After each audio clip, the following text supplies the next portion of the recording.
The Off-Grid Shop, we've been around for over 15 years. We started in Sydney and we specialise in systems that purely only supply systems with batteries. Our typical customer is a customer that's, most of them have sold up a big property in Sydney, they want to move to the country, want to be more self-sufficient.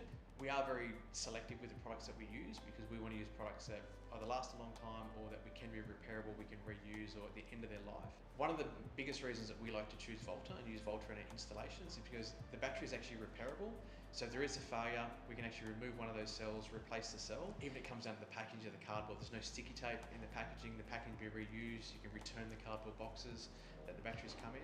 Hey, I'm Dominic, I'm from Volta. I'm here with Mike from the Off-Grid Shop today. Mike, where are we today?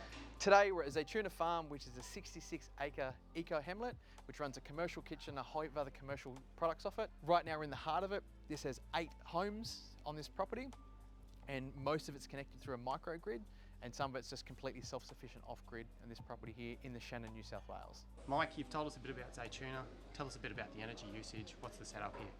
So Zaytuna here, they've got 8 kilowatts of panels down here in an AC coupled system, which is connected to a microgrid, which we ship a couple of 100 metres up the road. Then we get to what we call the top shed. Up the top shed, we've got a 10 kilowatt Victron, we've got 45 kilowatt hours of Volta batteries, plus we've got 4.5 kilowatts of solar PV on the roof up there, DC coupled. Permaculture is more of a lifestyle, and the one thing that really struck home for me when I first did my permaculture course is everything within permaculture is an energy audit. So Jeff, you've been living off grid for, a long time now. You've probably seen a lot with technology, with batteries and stuff come through. So, mate, tell us something about your early systems compared to back then and today. The first ones, my goodness, they actually had a needle gauge on the early ones. It was a heavy little block of technology. It looked really, really chunky, the inverter. Now the storage is completely different. The generators kick in automatically. Everything's a charge controller. Everything's online as well. You can see it all. It's just a new level of technology. They fit what we do because it's not always busy. It can be quite quiet. Yep. And then when it's busy, we can have quite big requirements, like we've got a cool room. And right now we've got almost 50 people here with the staff. Yeah. So we're catering for 50 and then we're catering for no one. Yep. Right, so we've got to be able to take those different pulses. Yep.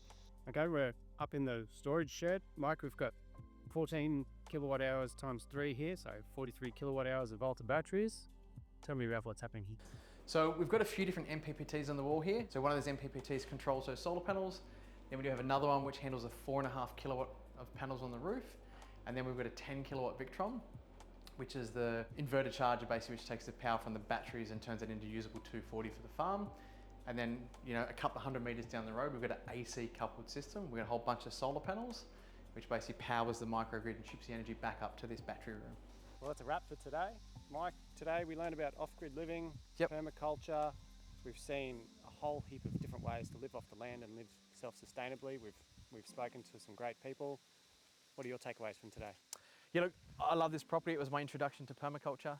I've been involved in this property for well over a decade now, probably longer. And every time I come out here, something new, something different, and just seeing how the land evolves. And it's great to see, another 40, 50 students down there learning more about how to be more sustainable and take that way and, live that sort of lifestyle.